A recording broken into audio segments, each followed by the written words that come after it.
Maybe you need God's miracle power in your life right now. It might have to do with your finances or your health or your family or a relationship or your ministry or your job. Do you need God's miracle power in your life right now? Never underestimate the power of thanksgiving. Let me give you two examples today. In the Old Testament, we have the story of Jehoshaphat, the king of Israel. His nation was facing attack from three armies.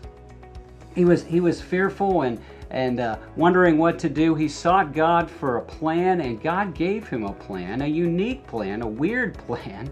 The plan was, instead of attacking with his soldiers, they were to go out, sending out the priest, the musical priest, and they were to do this. This is what it says in 2 Chronicles chapter 20, verse 21. Then he consulted with the people and appointed some to sing to the Lord and some to praise the splendor of his holiness. When they went out in front of the armed forces, they kept singing, "Give thanks to the Lord, for he is good and his love endures forever." Verse 22, an amazing verse. It says, "The moment they began their shouts and praises to God, the Lord set an ambush against the three armies that were attacking them, and they were all defeated." Now think about it. They didn't fight at all, not 1 minute of fighting, but it goes on and tells us that they spent 3 days gathering up the loot when those three armies were defeated. God totally won the battle for them. They had to show up, they had to give thanks, but God took care of the rest.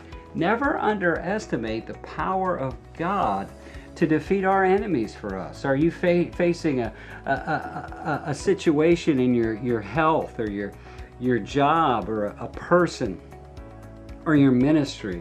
Never underestimate the power of thanksgiving to free God to fight our battles for us. Let me give you a second example. Daniel, God's man who was serving in a pagan nation. His rivals and his enemy put together a plan whereby Daniel would be killed because of his faith. He would be thrown into a lion's den.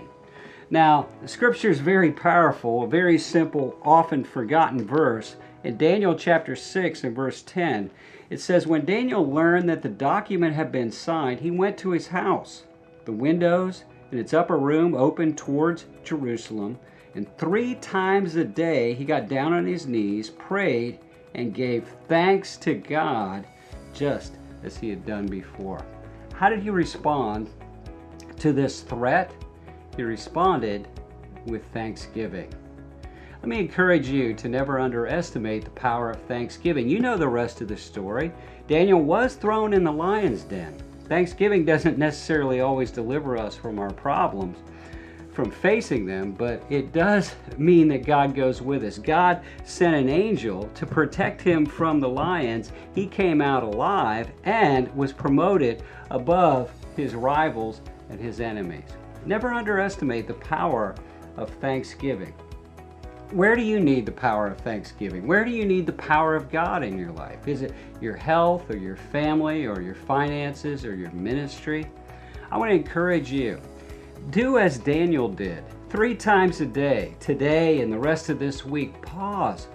Pour out your heart to God. Thank him for what he's done for you. Thank him for what he's given you. Thank him for what he's doing, and thank him for what he will do. Never underestimate the miracle power of thanksgiving.